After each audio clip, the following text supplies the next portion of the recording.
Beloved listener, let me tell you a secret that is not really a secret at all.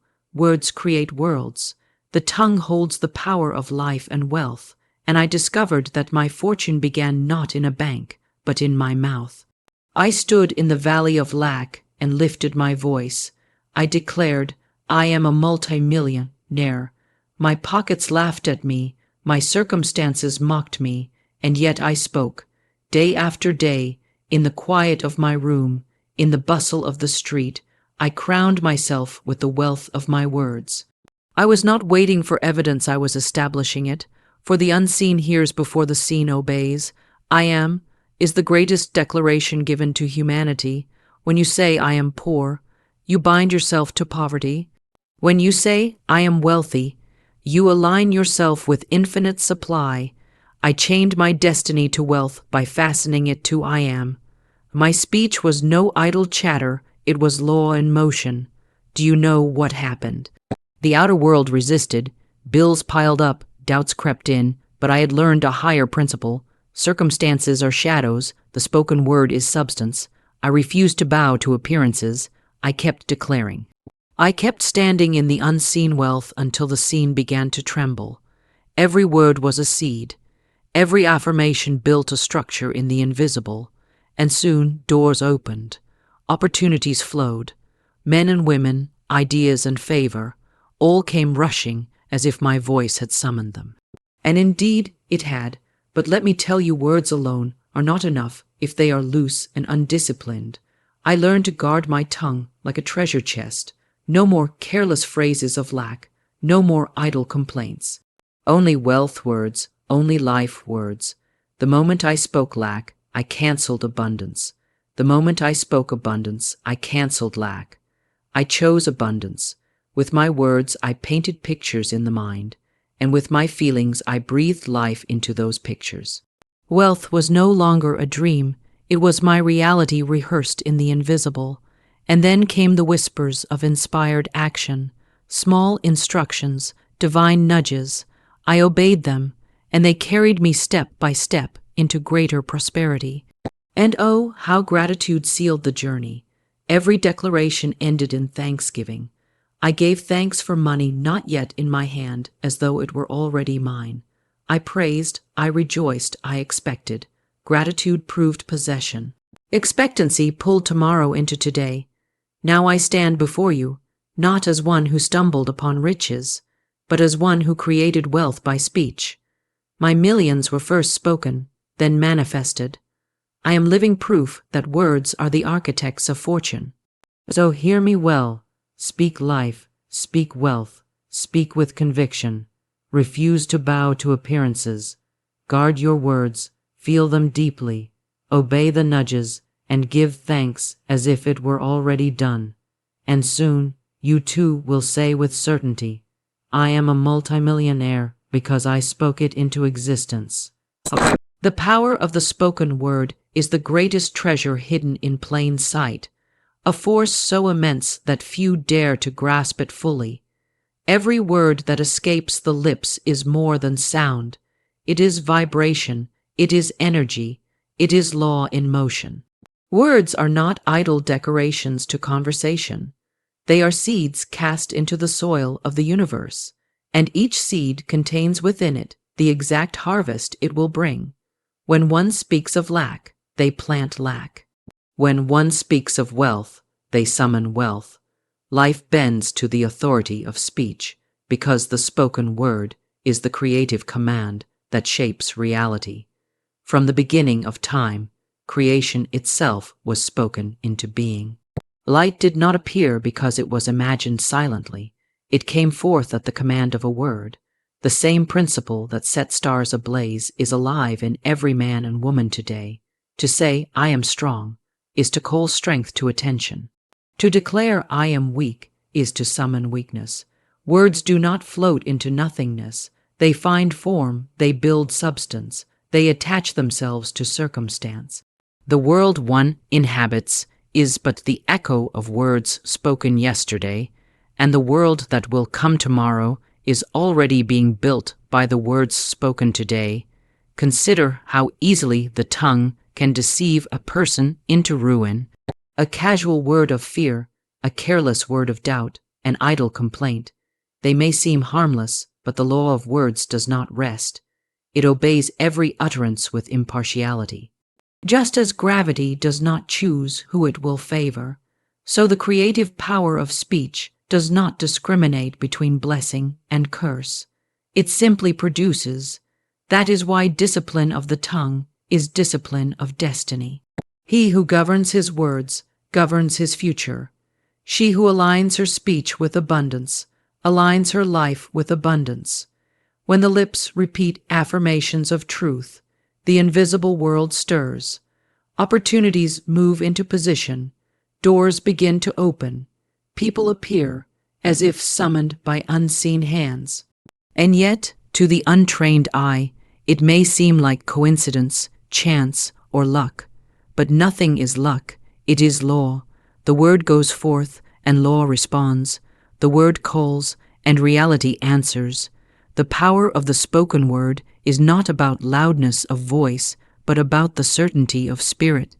A whisper of conviction carries more weight than a shout of doubt. The words we speak about ourselves become the mirrors in which life reflects back to us. Say, I never succeed, and failure becomes a faithful shadow. Say, I always rise, and victory hunts you down. The universe is impartial. It does not question your choice. It only manifests it. Speech is choice made audible. Every I am spoken is a decree. Every declaration a contract written in the unseen and signed in the seen. To use the word with wisdom is to wield the greatest tool ever given to humanity, the power to shape, to command, to create. Identity through I am is the cornerstone of all creation, the golden key to unlocking destiny. Whatever follows I am does not linger as a mere thought. It becomes a claim, a decree, a seal upon the soul that the universe itself recognizes and obeys. The words I am carry the full authority of being, for they declare the essence of who you are in the unseen before it takes form in the seen. To say, I am blessed, is to join hands with blessing. To say, I am cursed, is to bind yourself to the shadow. Identity is not crafted by circumstance, but by confession, and every utterance of I am is a brushstroke upon the canvas of life. When one says, I am poor, they are not describing a condition, they are commanding it. The law of identity does not argue, it complies. The universe does not laugh at the absurdity of a wealthy man calling himself poor. It simply answers, so be it.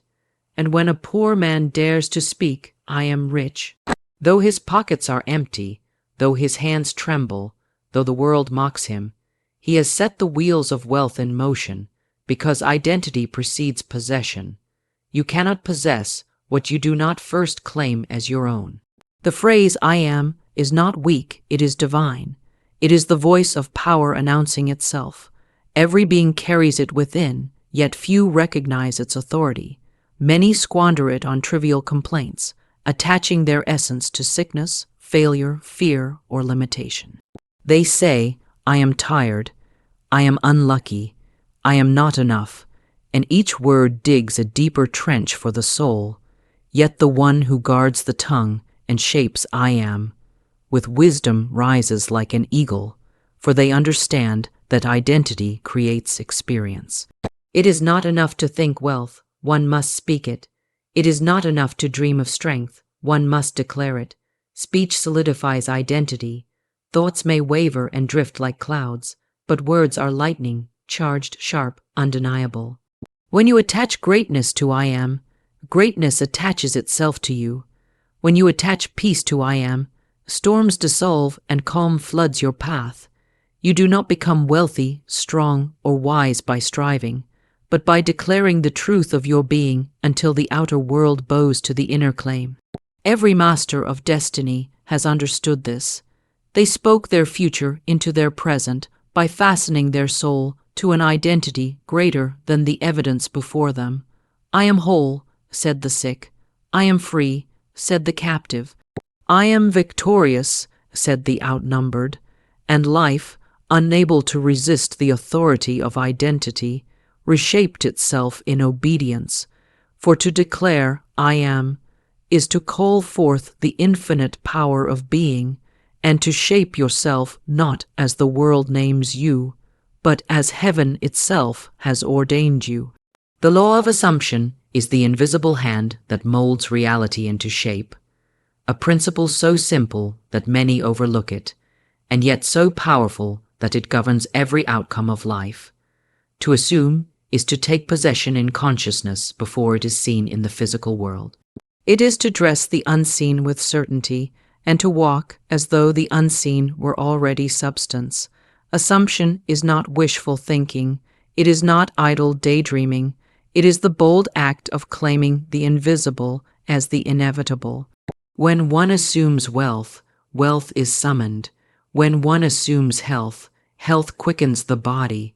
Life answers to the posture of the soul, and assumption is the posture that bends reality. Every achievement begins with assumption. A man who succeeds does not wait for success to prove itself. He assumes success and lives as though it were his portion. A woman who overcomes does not wait for circumstances to loosen their grip. She assumes victory and stands tall even in the midst of chains. The law is impartial. It makes no distinction between the just and unjust, believer or skeptic. Whoever assumes with conviction sets the law in motion, and reality adjusts itself to fit the image carried within. Assumption is the inner decree that precedes the outer demonstration. To understand assumption is to grasp that life is a mirror, reflecting not what we plead for but what we inwardly claim. Pleas born of desperation often echo back with silence, for they confess lack rather than possession. But assumption speaks from authority. It says, "I already have it." It lives, acts, and speaks from the end, not toward it. It does not beg, it declares. It does not hope, it knows.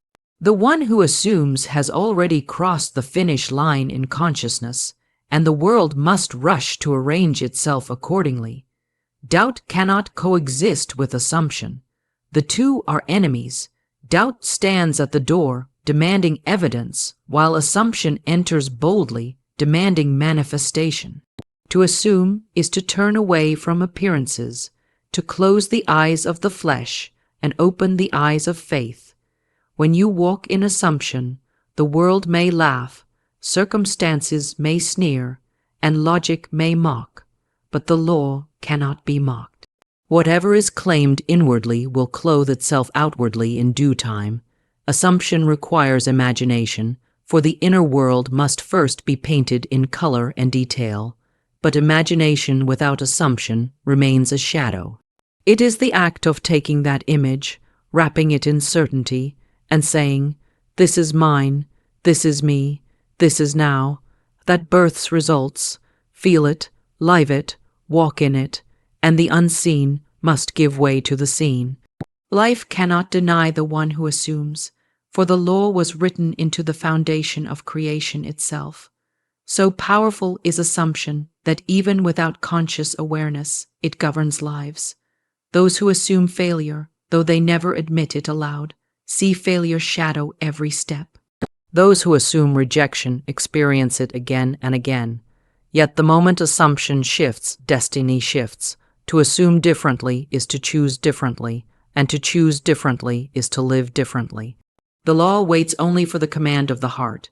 Whoever dares to assume wealth, joy, peace, and freedom, though all evidence declares the opposite, has already begun to live in the reality of those things, and the universe cannot resist delivering them in full measure.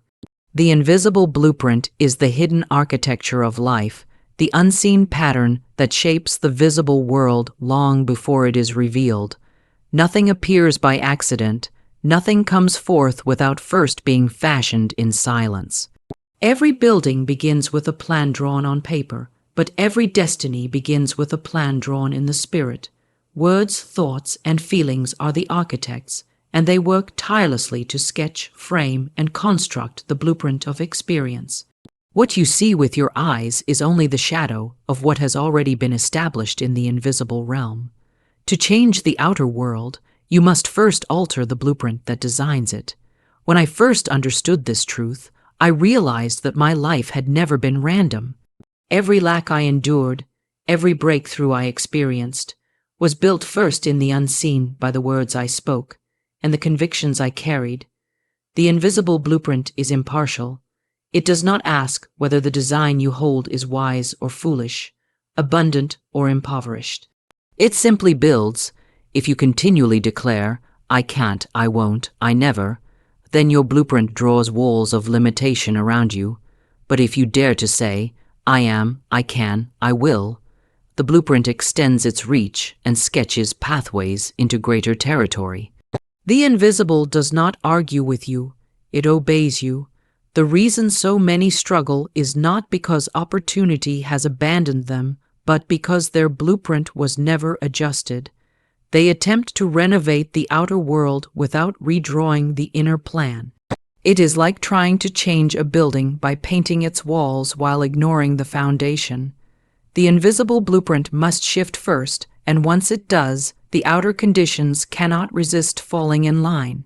Every affirmation, every image of success held in the heart, every word charged with conviction, these are the lines and curves of your eternal design.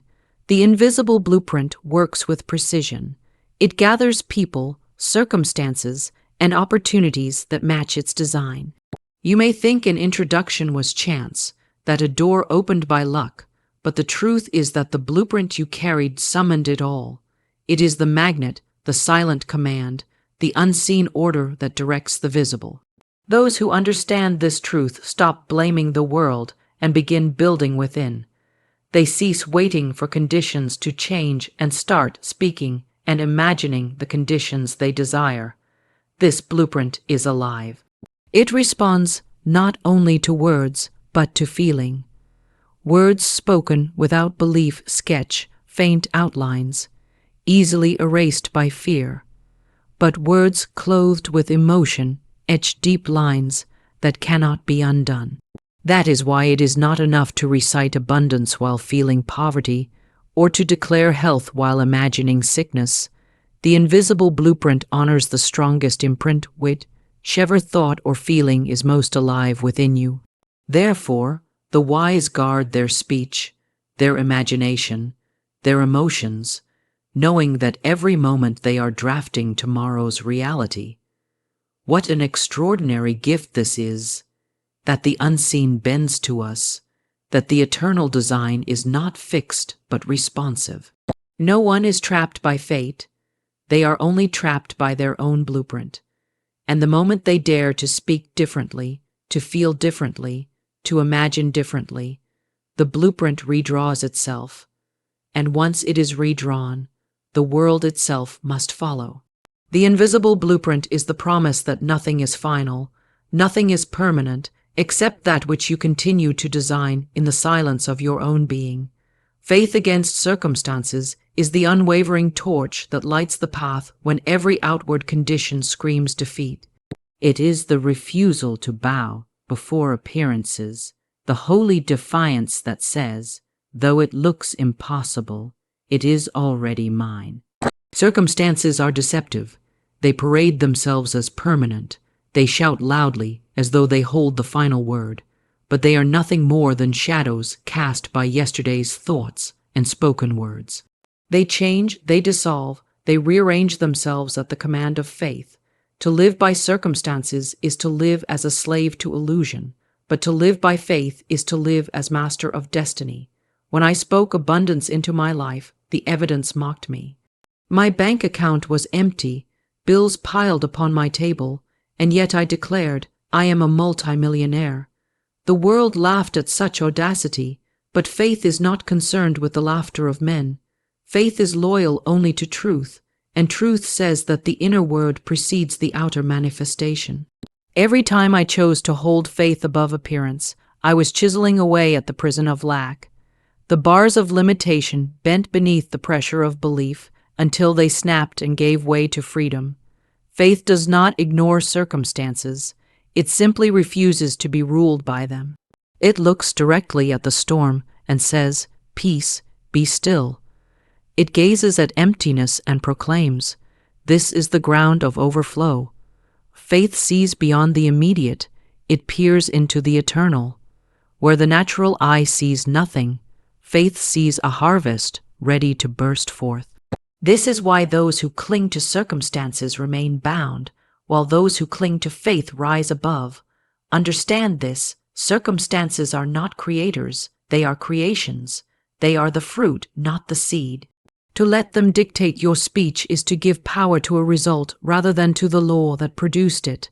But faith aligns with the seed, the spoken word, the invisible law, and demands that the fruit change to match the new declaration. Faith is the higher authority. Circumstances must bow to it, for they cannot resist the command of spirit clothed in conviction. There were days when doubt crept in, whispering, "Look around you, nothing has changed." But I learned to silence that voice with a greater voice. I declared, "I walk by faith, not by sight. I live by truth, not by shadows. What I speak shall be, and no appearance can overturn it." Each declaration fortified my faith until doubt lost its grip and my heart stood firm like a mountain. Faith is not passive waiting. It is active possession. It claims the victory before the battle is won. It sings the song of triumph while the walls of opposition still stand.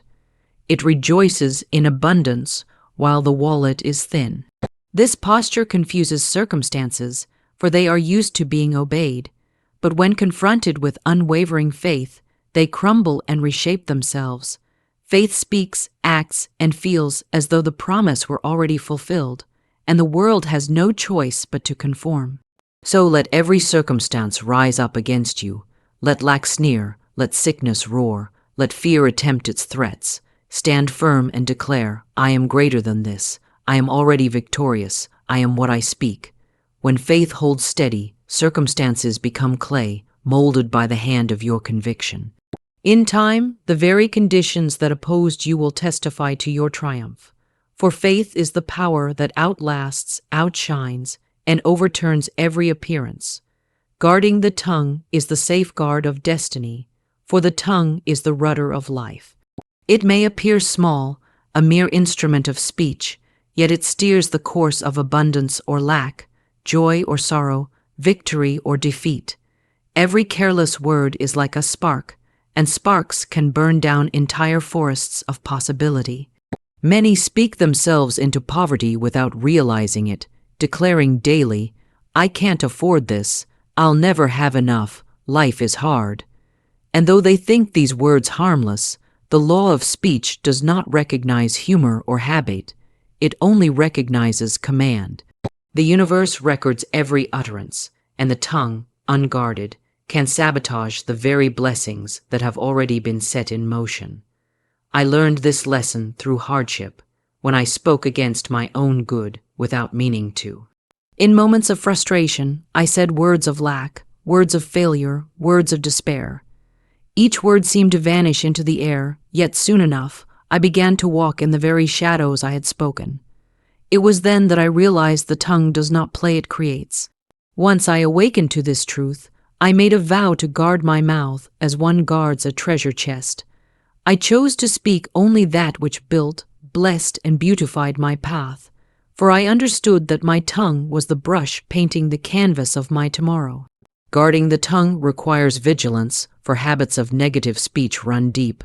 How often do people say, "This always happens to me," or "I am so unlucky," without pausing to consider that they are issuing decrees? Each phrase is a seed, and the soil of life is fertile. It grows whatever is planted.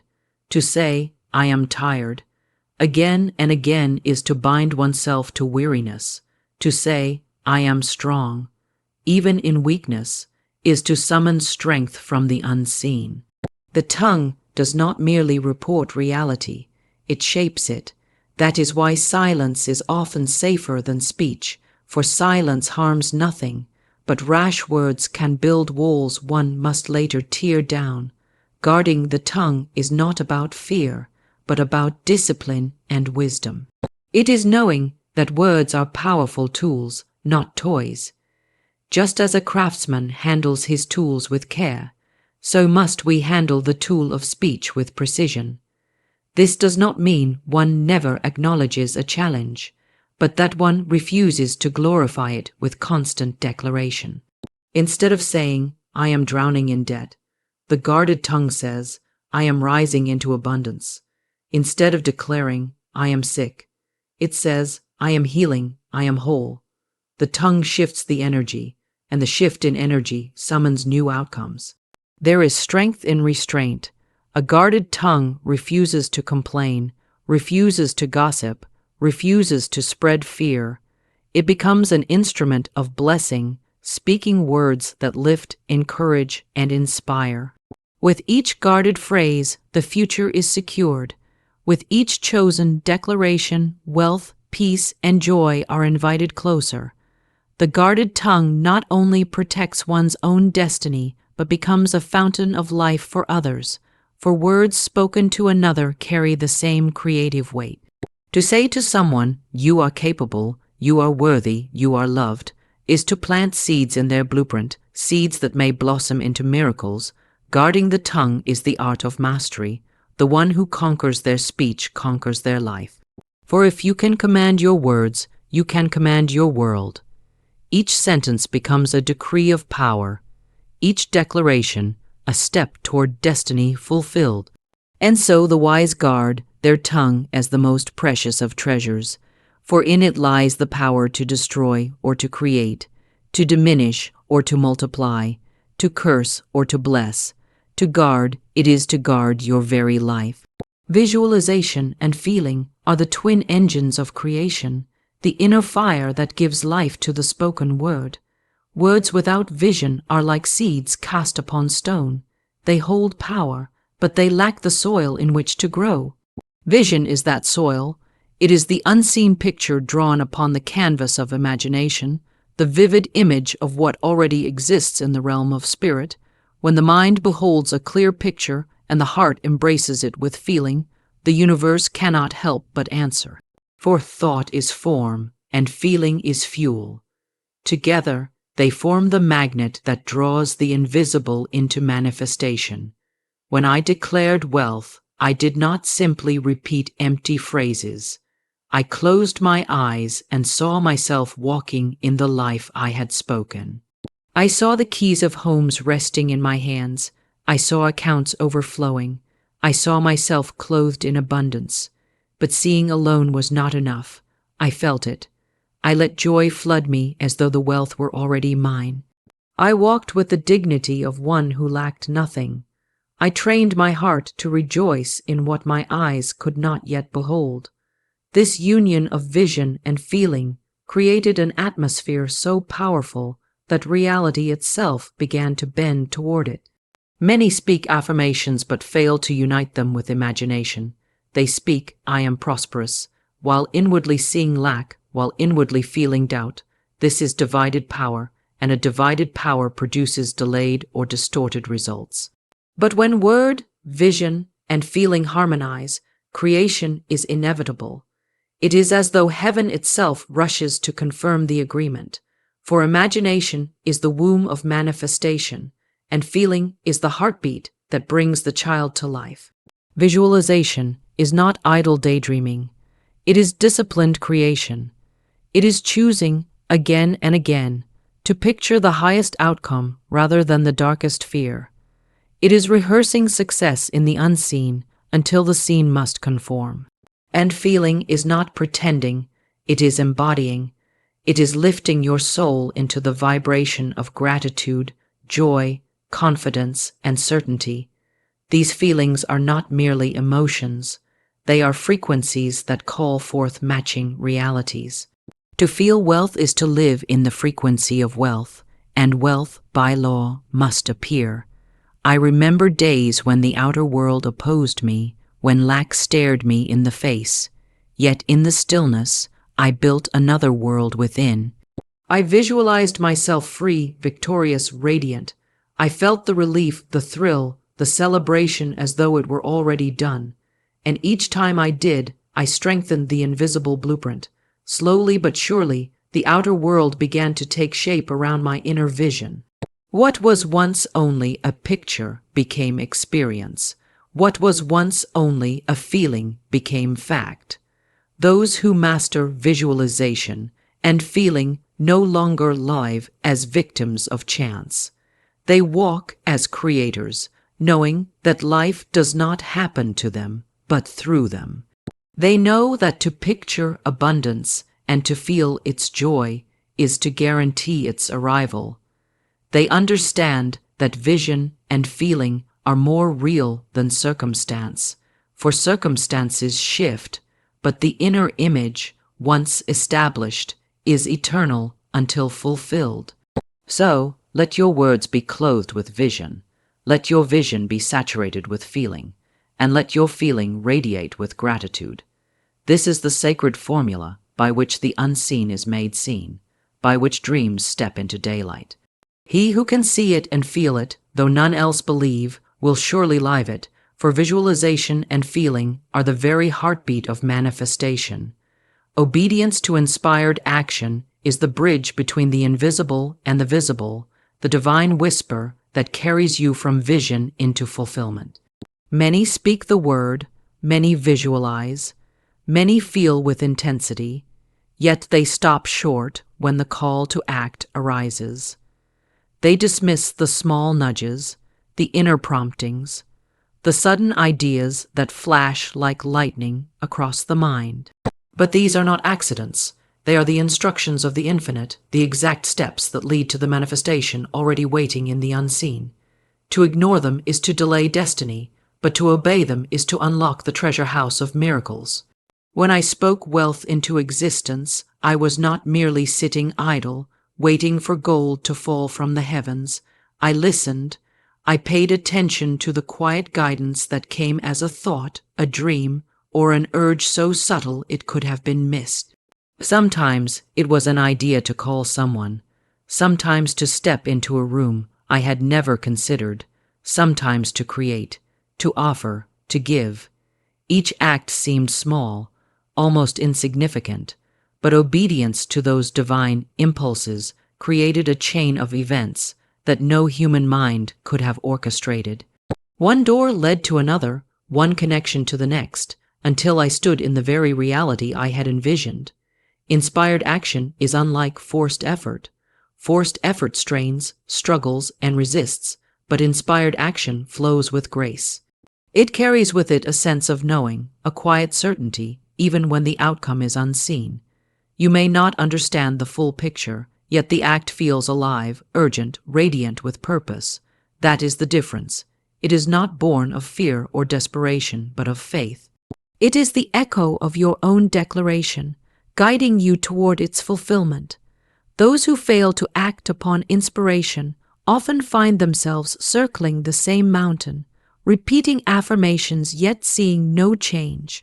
The word has been spoken, the vision formed, the feeling embraced, but without obedience, the seed remains in the soil. Inspired action is the watering, the tending, the alignment that draws the unseen into the seen. Spirit will not move your feet for you, it will only guide them.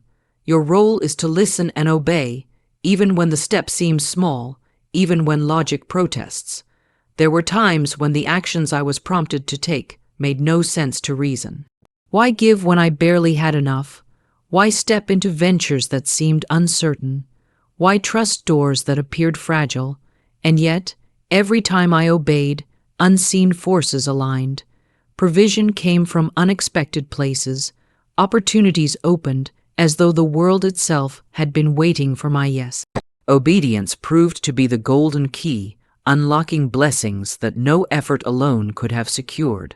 The law of life is not idle wishing, it is active partnership with the infinite. To speak the word is to plant the seed, but to obey the inner guidance is to walk into the harvest. Action, when born of inspiration, is not toil but joy. It lifts the soul, it energizes the body, it confirms the truth already spoken.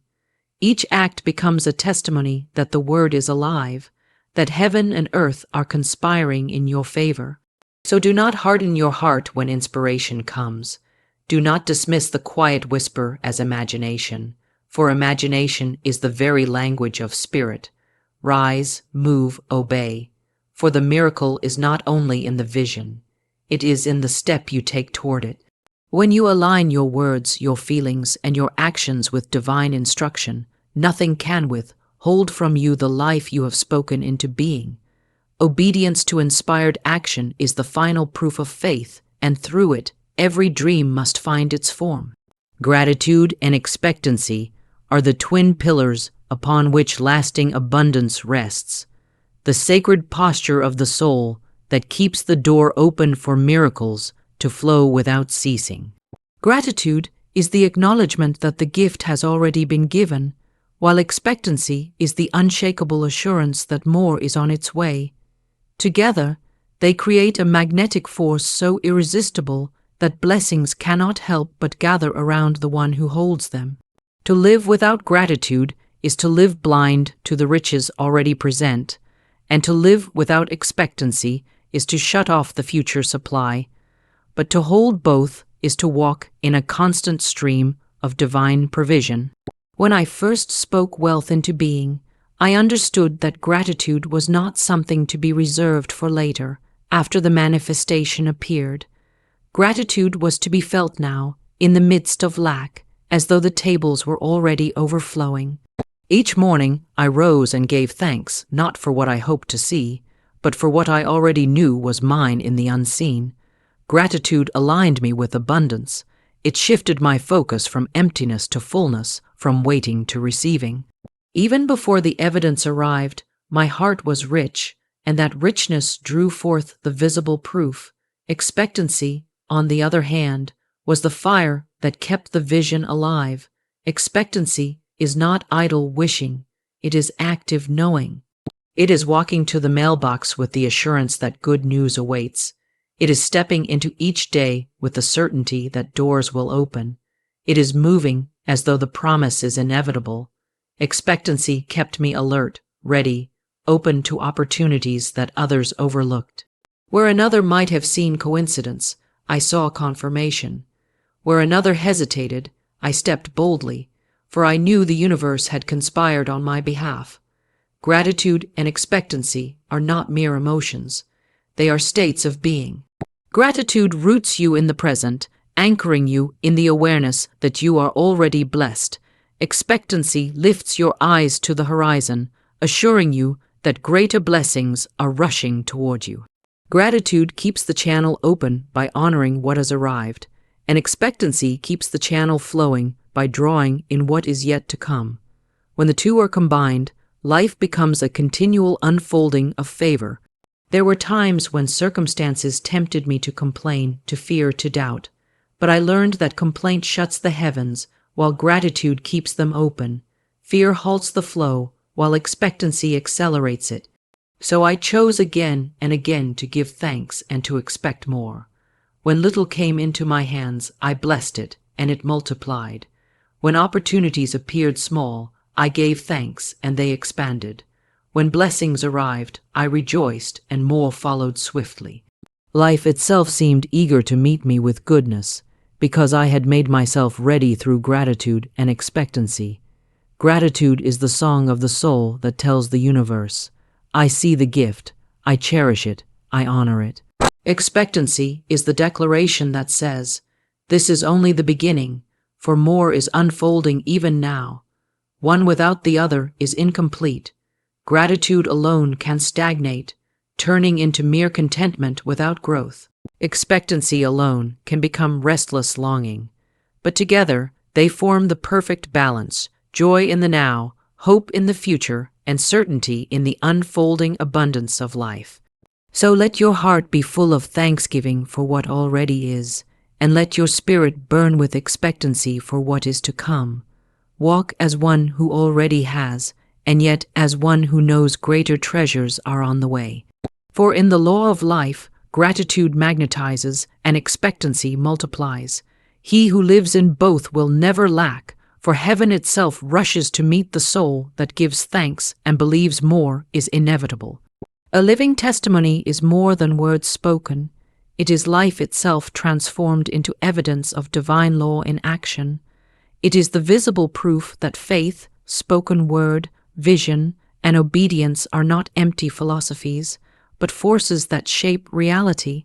A living testimony does not preach only with the lips, but with the entire being. It is the bank account, once barren, now overflowing, the home, once empty, now filled with warmth, the heart, once fearful, now radiant with peace. To become a living testimony is to stand as undeniable evidence that the law works, that spirit answers, and that what is spoken with conviction must surely come to pass. When I declared myself a multi-millionaire, it was not yet reflected in my circumstances. At first, those around me doubted, even mocked, wondering how such audacity could be justified. Yet I stood firm, knowing that in time, the invisible would clothe itself in form. And when the day came that wealth flowed into my life, when opportunities multiplied, when doors opened as though commanded by unseen hands, I did not need to convince anyone with arguments. My life itself became the sermon. The results silenced the doubts, for no one can argue with living proof. A living testimony carries a silent authority.